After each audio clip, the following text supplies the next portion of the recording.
It's on. Everyone can hear me? Okay. Hello, everyone. My name is Barclay. I'm a third-year child youth care student, and I've had the privilege of doing my practicum this year with the Center for Community Outreach and Care. My project this year is the Fostering Success Project, and I developed it in response to the growing population of students accessing the tuition waiver program here at VIU, whom we learned this year need a little bit more support. Provides financial support by waiving the cost of tuition for students who have experienced government care, or as some people refer to it as foster care.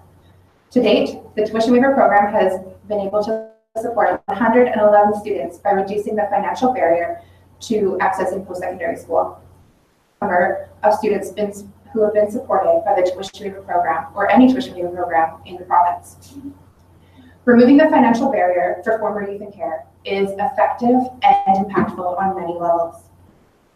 However, our learning here at VIU, between the program, financial aid department, our advisory committee, our faculty members, our students, and our research has demonstrated that students in and from government care require more than just financial support to be successful. And so in response, I began developing the Fostering Success Project. Oh, never mind. Utilizing the community development model, I entered into this campus community to provide social connections like Friendsgiving. I connected students to services. I utilized my L's here at VIU to create holiday self-care packages. I created a map of navigation for services available to students on and off campus. And I became a point person, especially done off the sides of people's desks here at VIU. Acting as an advocate and relational bridge to services for these students, I've been able to hold a space to grow relationships of support with many students accessing the tuition waiver program, as well as inform our community on and off campus about the realities of our student experiences resulting from government care. Who are these students I keep mentioning? Where do they come from? To help explain, I'm going to share the story of Gina. Gina is 19 years old. She's recently relocated to Nanaimo for post-secondary school, and she's living in student housing. She's taking exploratory studies right now to figure out where she wants to major. Plays guitar, enjoys being outside, is interested in politics, and loves anything cheese related. Gina has also recently aged out of foster care. Gina entered foster care at the age of 13 due to the abuse and neglect experienced in her family home. Separated from her siblings during her time in care and not regaining much contact with any of them to this day, she is distant from family and many of the foster homes she grew up in. 7 foster home placements before she lived on her own at 18. Gina has had few good memories of her time in care, most experienced with one foster family that gave her the guitar she strums to this day. However, Gina's good memories in care are often overshadowed by the memories of sleeping in a basement next to Christmas decorations, being left at a hospital by her foster parents, and a failed attempt at living with some distant family relatives. One of our few students who finished high school on time alongside her peers, despite her time in care. And Gina, like many of our other former youth in care here, comes to us incredibly passionate about changing the foster care system. However, she may also want to be a music teacher to share her love of music with children, as she wishes she could do with her siblings. Gina is one of the lucky youth in care who had a social worker support her in applying for the tuition waiver program, which started her journey with us here at VIU. Gina's story highlights a very important aspect to consider when we're providing services for alumni from care, that they are demonstrating resiliency by overcoming adversity. Overcoming adversity is not easy. What Gina's story shows us is that trauma is not something surgical like Grey's Anatomy, but rather any adverse experience that causes us a degree of distress, meaning that what's happening outside of our body is so severe that we do not have the internal ability to cope with it.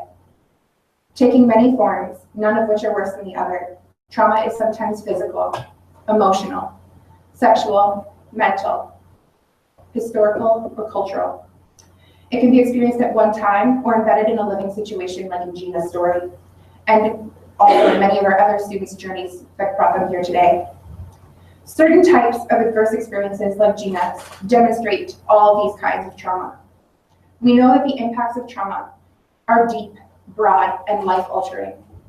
The impacts of trauma can look like delayed emotional and cognitive and social development, safe, the innate need to be in control while feeling out of control, needing a social network, but fighting to maintain even one social connection, reacting to stressful situations at a heightened level of distress, struggling to meet basic needs, life skill deficiencies, and feelings of inferiority.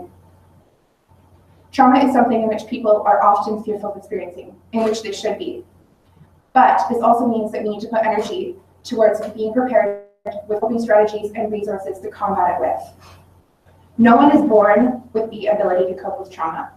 Yet, this does not mean that people do not have the ability to demonstrate what is called resilience. Instead of breaking, we bend. Like an elastic band, we can morph and we can carry. We can be twisted and we can hold it together. And we can also return back to shape. We are resilient. We return back to shape from trauma, as our students from government care do, as our Indigenous students do, as our sponsored students do, despite their prevalent trauma histories.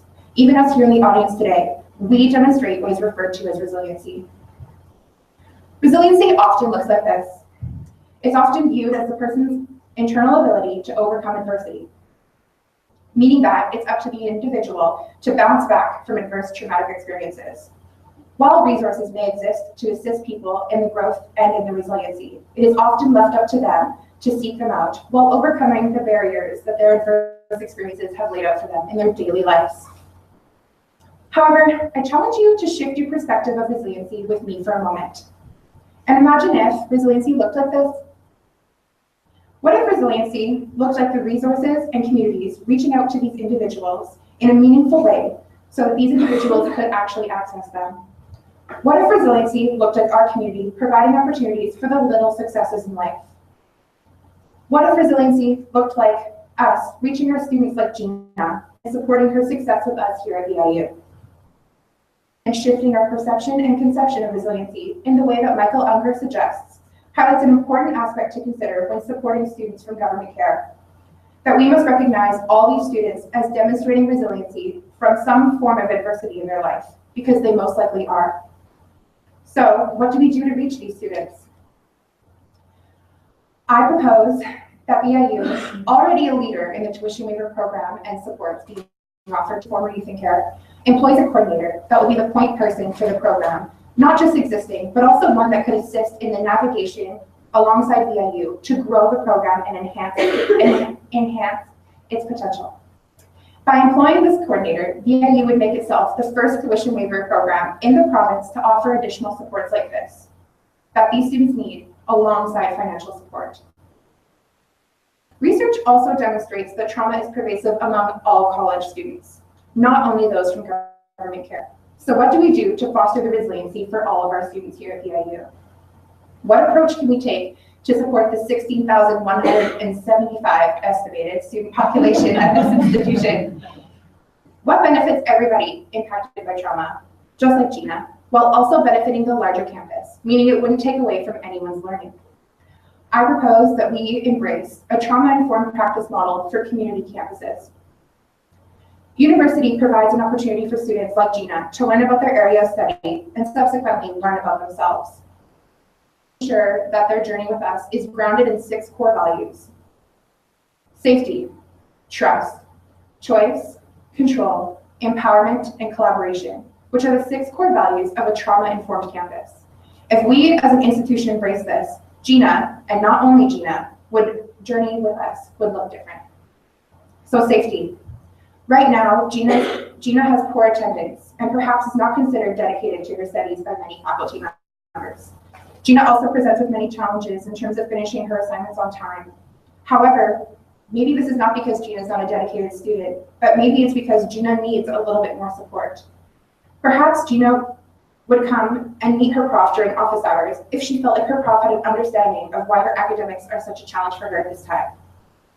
And so imagine with me for a second here if faculty members understood the concept of both physical and emotional safety, where students were both checked off on attendance lists and also checked in with periodically, where student disclosure boundaries were set in class, where classrooms were an environment to foster trauma-informed discussion, assignments, and awareness, and where faculty presented as approachable and understanding.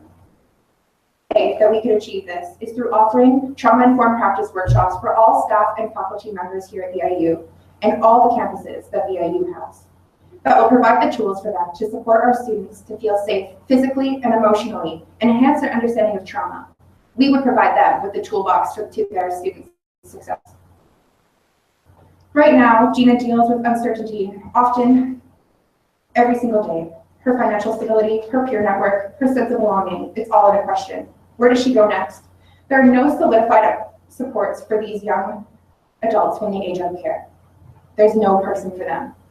She is socially isolated. She struggles to understand her needs and where to meet them if she knew what they were.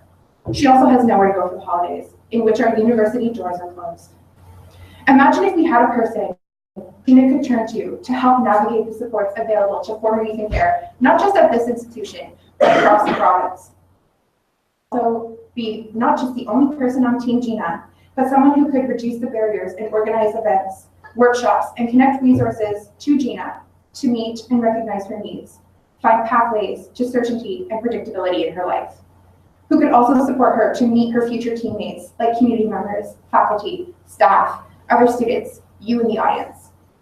Who could lead to lifelong relationships, friendships, skills, work opportunities, dimensions of permanency, and teammates who cheer on Team Gina every single day.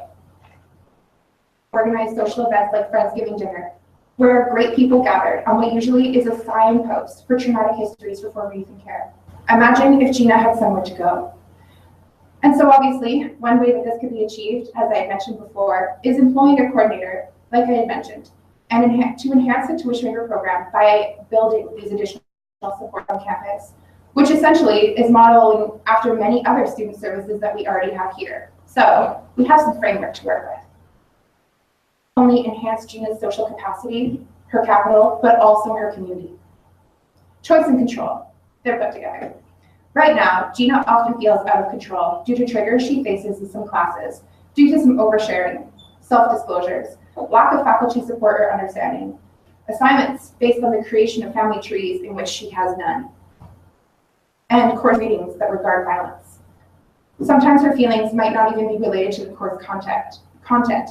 Her triggers might just be something that she needs to deal with that's happening outside in her day-to-day lives. She might just need a time or a few minutes to regroup herself.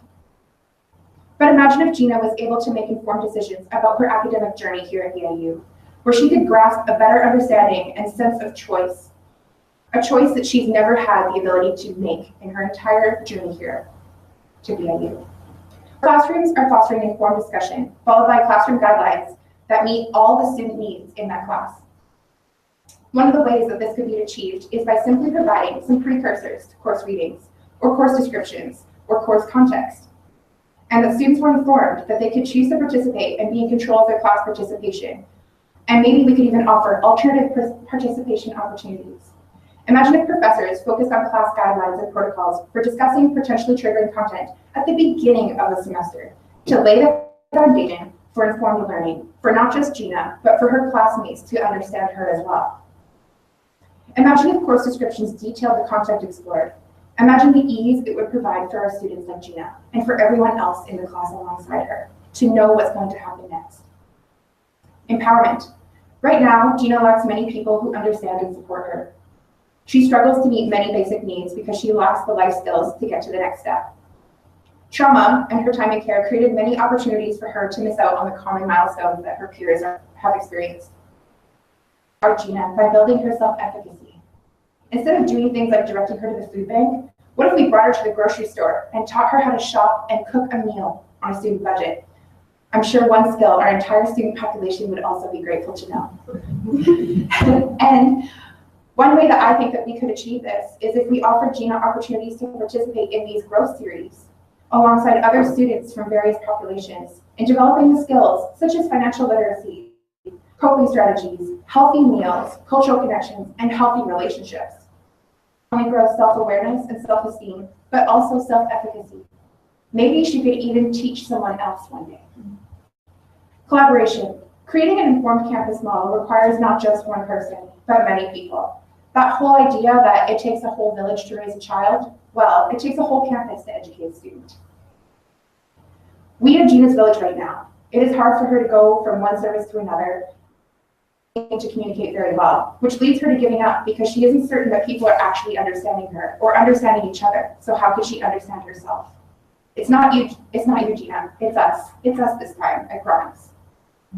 Imagine if the services and supports we provide at this institution communicated so that we didn't have to meet students like Gina when they were already in crisis, but rather had a team of support that worked together to advocate for and support these students before they even think about getting there.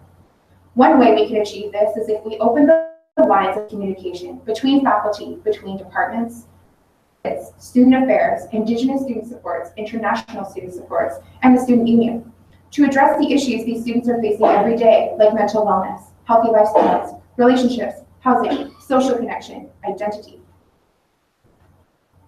If we as an institution embrace this, Gina would develop the tools she would need to be successful in university, in her present life, and in her future.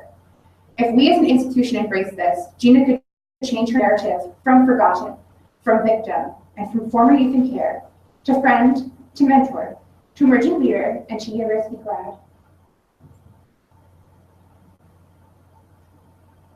Gina could write her own story.